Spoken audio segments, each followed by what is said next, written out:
أهلا أصدقائي، رجعت لكم اليوم فيديو جديد. اليوم يوم التسوق، راح ناخذ شيئين من أساسيات رمضان وراح أرتب جزء من البيت وباخذكم معي. بسم الله نبدأ. زي ما تشوفون الحمد لله بدأ صباحنا بمطر والأجواء تفتح النفس، فطلعت أنا وأخوي نتقهوى برا كذا، بس إنه ما راح نتسوق الحين، راح نتسوق في العصر وفي الليل إن شاء الله. فراح أوريكم أجواء الصباح عندنا الحين كيف. شوفوا هي هذه القهوة، طبعا أنا معروف إيش مشروبي آيس أمريكانو، وأخوي آيس سبانيش لاتيه، أختي في البيت. بعد ما نخلص قهوتنا برا راح أفتح معاكم طلبيتي لرمضان زي ما وريتكم الفيديو اللي قبل، فراح أفتحها معاكم بس نخلص قهوتنا ونرجع البيت إن شاء الله.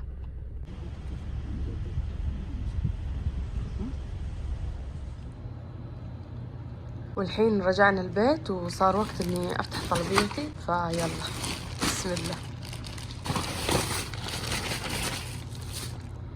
شوفوا هذه قمر ونجمة تتعلق إن شاء الله في الصالة، وهذه مرة حلوة، وهذه تتعلق فيها سلة أو نبتة، ماني عارفة كيف أقول لها يعني. بس راح أحط لكم صورتها، راح تعلق فيها هذه. وهذا ستاند للتصوير ومعاه إضاءة صغيرة، وهذه مدري نسيت وش.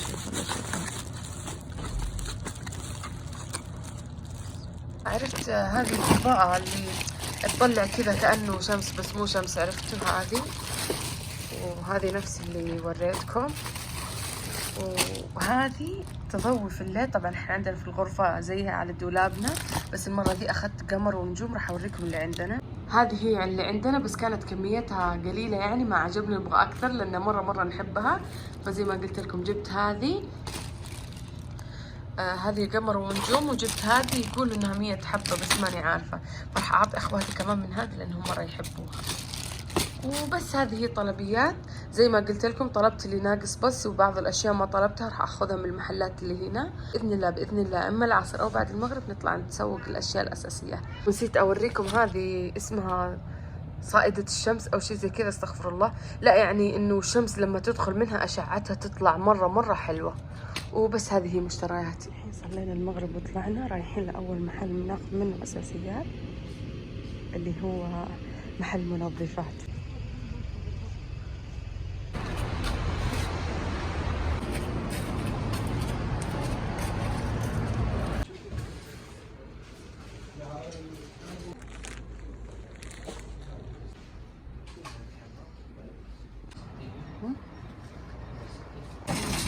شكلي خليتها بالأغراض، بس هذا شيء أساسي في منظفات ذا.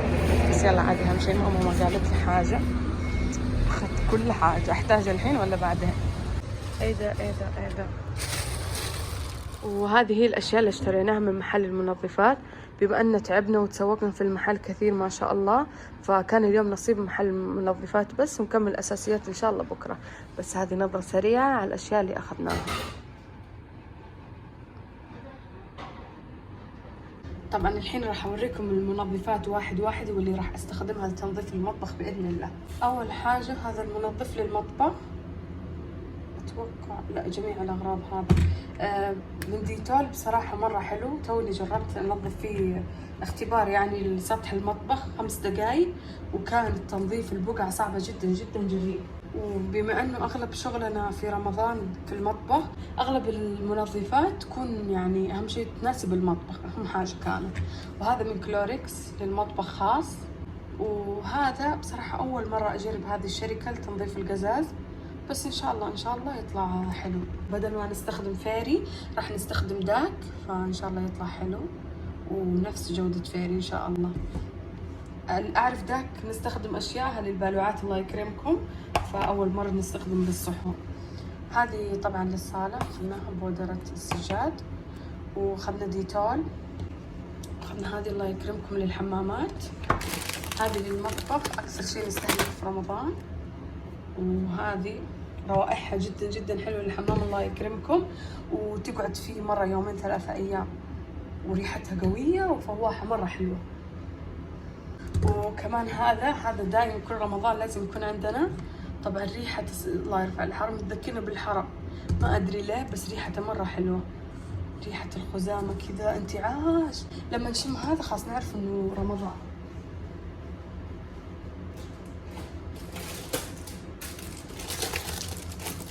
واخذنا هذه زي ما قلت لكم، هذه اكثر حاجة اسفنجات نستهلكها في رمضان. وهذا اخذنا الغسالة مبيض، واخذنا هذه المناشف مايكرو فايبر، يقولوا احلى حاجة للتنظيف يعني.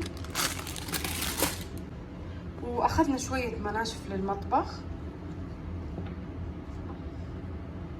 عاد هذه الاشياء صفر وزي كذا، هذه الاشياء يعني، وعلب قصديرية وكذا وبس. وراح ابدا الحين تنظيف سطح المطبخ، فيلا بسم الله. الحين راح استخدم هذا المنظف وهذا، وراح اوريكم كيف في النهايه راح يصير شكل المطبخ. ما اقدر اصور الحين لان ما راح واسع.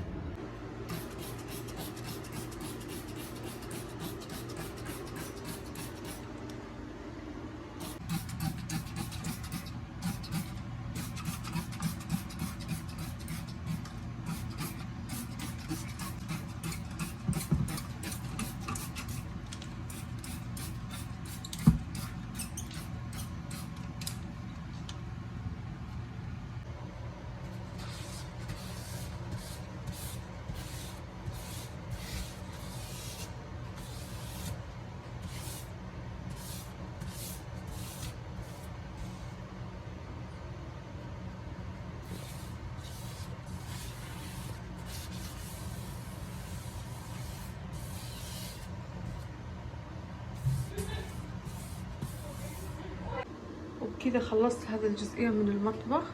شوفوا كيف صارت تلمع، بس استخدم هذه المنظفين وكمان شوي ملمع زجاج.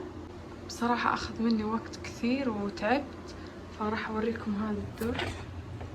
شوفوا كيف صار هذا الدرج، كذا صارت خفيفة. وراح أكمل بكرة إن شاء الله لأني مرة تعبت. قبل ما أروح أرتاح قلت خلني أرتب الأشياء اللي أخذناها اليوم. طبعا هذه أكياس حفظ الأكل يعني عشان ما يترمى الأكل، فحطيتها في الدرج كذا. راح أرتب الأشياء الباقية كمان. وهذا الدرج الثاني رتبت فيه أشياء المغاسل الحمامات الله يكرمكم والمناشف والوقايات، وحطيتها كلها في الدرج هذا. هذا آخر درج حطيت فيه المنظفات والأشياء السائلة اللي زي كذا. الحين اليوم الثاني، فعلى طول صحيت وصليت وأكلت لي حاجة سريعة ورتبت الدولاب بهذه الطريقة. قاعدة أخذ على حبة حبة عشان ما أتعب زي أمس. فيلا الحين أستريح وأكمل الباقي. شوفوا مقابل الدولاب كيف صارت تلمع. يلا الحمد لله باقي جزئية بسيطة وأوريكم شكل نهائي للمطبخ. الحمد لله قربت أخلص، والحين آخر خطوة راح أركب الفحم، وفيما يجهز الفحم راح أمسح الأرضية وأخلصها يعني. راح أحط شوي من داك هذا، راح أحط منه شوي على الأرض، وراح أحط هنا شوية موية مع كلور وأغسل فيها الأرض، وأوريكم بعدين شو راح أحط. بعد ما استخدمت الصابون وكذا راح أشطف شطفة أخيرة بموية، وأحط عليها شوية من هذا عشان ريحته مرة حلوة، وراح أحط شوية ديتول، وراح أحط قطرات. شوفوا قطرات قلت من هذا عشان يعطي ريحة كذا مع الموية على الأرض. الحين راح أوريكم الكمية، وهذا الكمية، وهذه كمية الديتول، هذا زي ما قلت لكم قطرات بس.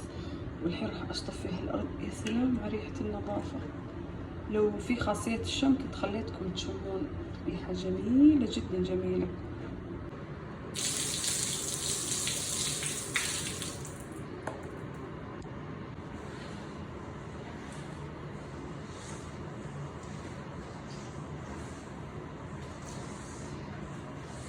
أسوي كذا عشان أوزعها على المطبخ وتنتشر الريحة في كل مكان، بعدها أشطفها في مكان واحد وبعدها.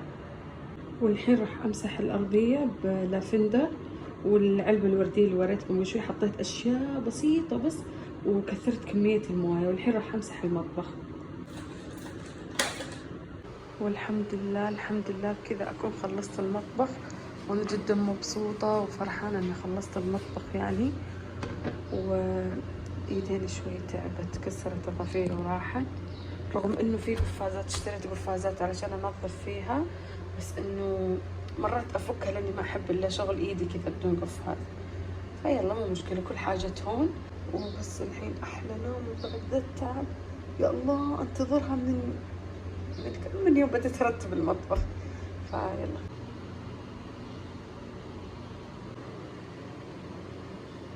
صحينا في شوية حوسة، بس إن شاء أخواتي بيغسلوها عني. إن شاء الله نشوفكم بعد المغرب نكمل الأغراض اللي ناقصة. أخيرا صحصحت بعد أحلى نوم وبعد التعب. فالحين راح أوريكم الأجواء عندنا.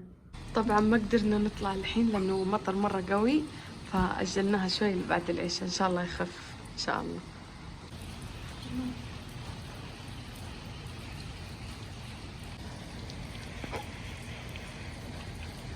طبعا الحين خف المطر والحمد لله طالعين.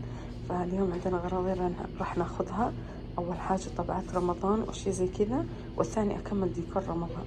فيلا بسم الله. الحين جينا هذا المحل، راح اول شي اخلص ديكور رمضان.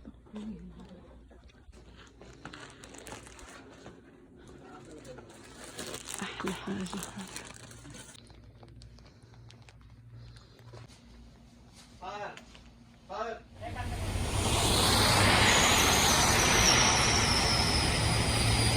خلصت ديكور والحين جاي اخذ طبعات رمضان وشراشف صلاة. يلا ناخذ طبعات لرمضان زي كذا. ادري هذه حلوة.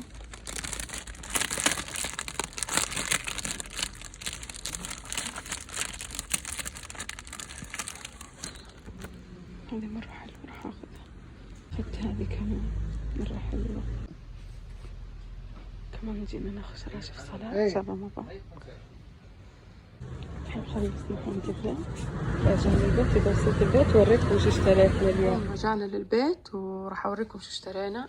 أول حاجة الطبعات للحنة مرة حلوة. طبعا أنا اخترت هذه. وكمان هذا الفانوس. طبعا أنا عندي فانوس من السنة الماضية بس أبغى شكل جديد معاه.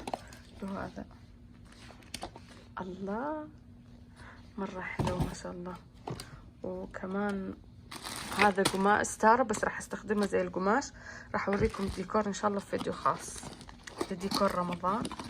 واشتريت هذه المبخرة دقيقة.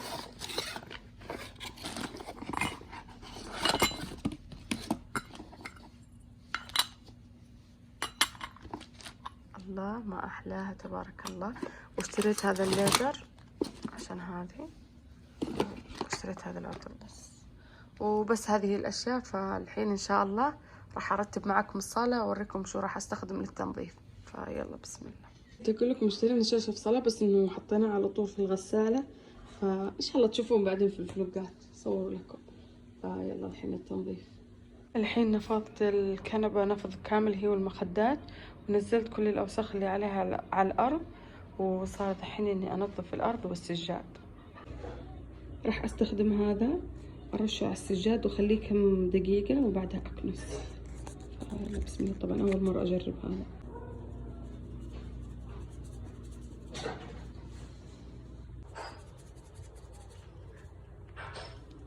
كذا حطيت مدري شكلي تحمست، لكن بنتظر الحين كم دقيقة واكنس بعدها. خليتها 3 دقائق وشوي. فالحين راح اكنس لان ريحته مرة قوية. هي منعشة بس قوية تدخل على الرئتين بقوة كذا. فالحين بكنس بسم الله. يلا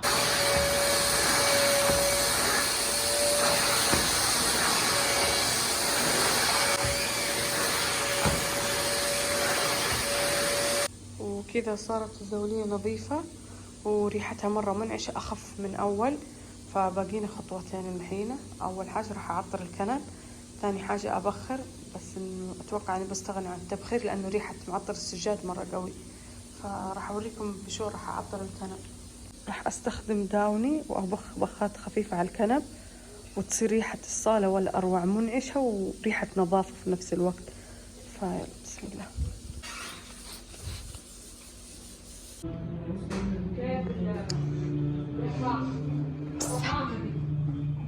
الله يستر علي وصل الملك. توني اشتري العلم واحتفل بيوم العلم. طبعا باقي في شيء ما اشتريناه رمضان واللي هو المواد الغذائية. راح يكون لها فلوق خاص ان شاء الله. وبس كذا نكون ختمنا فيديو اليوم. كذا أكون خلصت معاكم يوم التسوق ويوم التنظيف. وغرفة الحريم طبعا عندنا دايما نظيفة، فما يحتاج اني انظفها. وقد صورت فيديو قبل كذا اني انظفها في عيد الاضحى، فروحوا شوفوه، راح احط لكم الرابط تحت. ولين هنا يكون خلص الفيديو اصدقائي، اتمنى ان عجبكم. اشوفكم في الفيديو الجاي، الى اللقاء.